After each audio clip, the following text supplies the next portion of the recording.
MLM एक ध्यान से समझे तो एक साइंटिफिक प्रोसेस है, एक सिस्टमैटिक साइंटिफिक प्रोसेस है किसी प्रोडक्ट, गुड्स या सर्विसेज को जनता तक पहुंचाने के लिए। एमएलएम जिस प्रकार एक प्रोडक्ट को मार्केट करने के कई जरिए होते हैं, इसी तरह मल्टी लेवल मार्केटिंग ये भी एक जरिया है एक प्रोडक्ट को आगे पहुंचाने का। प्रश्न यह है कि एमएलएम का नाम खराब क्यों हुआ? दो कारण से हुआ, केवल दो कारण से हुआ। पहला कारण, एक ऐसी कंपनी जो स्कीम या स्कैम के साथ आ रही है और एग्जिट डेट, धंधे को बंद करने की डेट पहले ही दिमाग में लेके आ रही है, एक तो उन लोगों ने इसका नाम खराब किया, और दूसरा उन फेलियर लीडर्स ने इसका नाम खराब किया जो एमएलएम में सफल तो हो नहीं सके, तो बाहर जाकर के इतनी इसकी बुराई करते हैं कि कहीं कोई और भी सफल ना हो जाए। ये दो प्रकार, या तो कोई कंपनी नेगेटिव होगी या एक लीडर जो सफल नहीं हुआ जब कंपनी छोड़ के जाएगा तो वो नेगेटिव होगा। ये दो ही कारण है जिसके कारण नाम खराब हुआ। मेरे विचार में अगर इंसान को दूसरा बड़ा मौका कोई इंडस्ट्री देती है सफलता के लिए, पहला मौका तो उसको बचपन में पढ़ाई करने के लिए मिलता है, लेकिन अगर फिर भी नहीं पढ़ सका किसी मजबूरी के कारण, आज IAS, chartered accountant, BTech gold medallist, IIT, IIM Ahmedabad नहीं जा सका, तो उनके बराबर या उनसे आगे जाने का दूसरा मौका ये दोबारा पुनर्जीवन देने वाली इंडस्ट्री है, उसको बोलते हैं एमएलएम।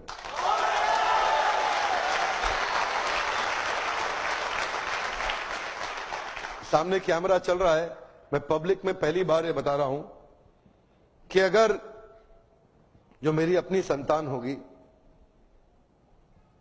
मैं भी, देखिए पहले मैं समझाना चाहता हूं, एमएलएम में जो लर्निंग एंड डेवलपमेंट का कल्चर होता है ना, जो सीखने की संभावना होती है, जो ट्रेनिंग की संभावना होती है, आज अगर आप एमएलएम में सफल नहीं भी हो, कभी भी सफल ना हो, आप पक्का विफल हो जाएं, तो भी एमएलएम जरूर ज्वाइन करना चाहिए।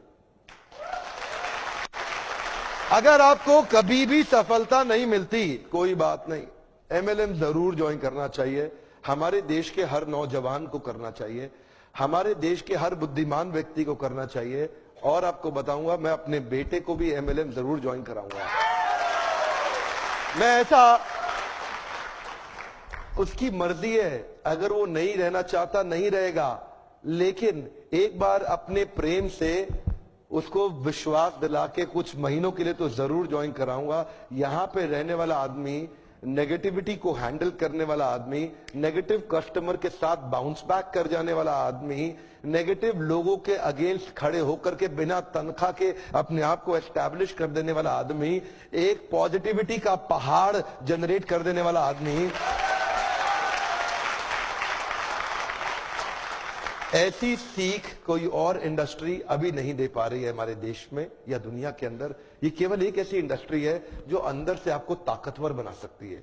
ये वो एक इंडस्ट्री है जहां पे लोग बिना तनख्वाह के आते हैं, लेकिन फिर भी जुड़ जाते हैं, एक कम्युनिटी कॉमन पर्पस के साथ जुड़ जाते हैं। आज अब मैं एक नई मुहिम के साथ चलूंगा आगे। एमएलएम इंडस्ट्री में विश्वास बढ़ाना है हमारे को देश के अंदर। यहां पे तीसरी एक और कैटेगरी है जिसने इसका नाम खराब किया, उनको क्या बोलते हैं? वो है एमएलएम के मंकीज। क्या है ये? इधर से उधर छलांग बहुत मारते हैं, 3-4 कंपनी 5 कंपनी, इधर भाग उधर भाग, इधर भाग उधर भाग। इन लोगों ने नाम खराब किया है। आज मैं एक बात बताना चाहता हूं आपको, मैंने बहुत देर लगाया धनवंतरी के साथ में। देखिए एक बात, आपको करने का विश्वास है? क्या आप अपना प्रोडक्ट खुद इस्तेमाल करने का हिम्मत रखते हैं? क्या आपके प्रोडक्ट में वो दम है? तो मुझे यहां के लीडर ने बताया कि वो खुद इस्तेमाल कर रहे हैं, और वो प्रोडक्ट के बारे में A2 गाय, जो गाय होती है ना, A2 समझते हैं हम, देसी गाय, पता नहीं कितने लोग समझते हैं। देसी गाय का जो दूध होता है ना, उसका दूध जो होता है वो एक अमृत होता है। उस अमृत को आगे बढ़ाना और पहुंचाना, ये उस गाय की रक्षा करना इसलिए नहीं कि वह धार्मिक है, इसलिए नहीं बोल रहा कि धार्मिक है, इसलिए बोल रहा हूं क्योंकि वो गाय ही बहुत जरूरी है इस मानव प्रजाति के लिए। वो वाली गाय बहुत जरूरी है। A2 जो गाय होती है, जो देसी गाय होती है, वो बहुत जरूरी है। एक्चुअली समझना पड़ेगा, ये जो ना एक कंपनी नहीं है, ये एक प्रॉफिट कमाने वाली कंपनी नहीं है। ये समझना पड़ेगा, ये एक सिंसियर ऑनेस्ट मिशन है। ये एक सिंसियर ऑनेस्ट मिशन है। आप इसको ऐसा समझ के मत आइए यहां पे कि आप खाली पैसा कमाने आ रहे हैं। पैसा तो अगर आप सिंसियर है, MLM के प्रिंसिपल्स को प्रैक्टिस करेंगे तो पक्का कमा लेंगे। पैसा तो किसी चोर की कंपनी में जाके स्कीम स्कैम में भी आप कमा ही लेंगे थोड़े दिन के लिए। लेकिन ये जो जगह है ना, ये वो जगह है जहां से देश के अंदर हम एक विश्वास भर सकते हैं कि कंपनी मार्केटिंग के दम पे नहीं, एक अच्छे प्रोडक्ट के दम पे भी चलाई जा सकती है। झूठी मार्केटिंग हवा में, झूठी मार्केटिंग नहीं, एक असली प्रोडक्ट जिससे रिजल्ट आते हो। देखिए एक बात बता दें आपको, ये जो इधर उधर भागते हैं ना कंपनी छोड़ के, मैं उनको बता रहा हूं, जरा आप लोग ध्यान दीजिएगा। सबको नहीं है मैसेज, क्षमा चाहता हूं। जो इधर उधर भाग रहे हैं उनके लिए मैसेज है। ये जो लोग इधर उधर भाग रहे हैं ना, उनके लिए मेरा मैसेज ये है, अगर आप में दम है ना, अगर आप में थोड़ा भी दम है, अगर आप में जरा सा भी दम है, तो अगर आप कुछ भी करना चाहते हो तो दुनिया में कहीं जाने की जरूरत नहीं है, इसी कंपनी में यहीं करके दिखा दो।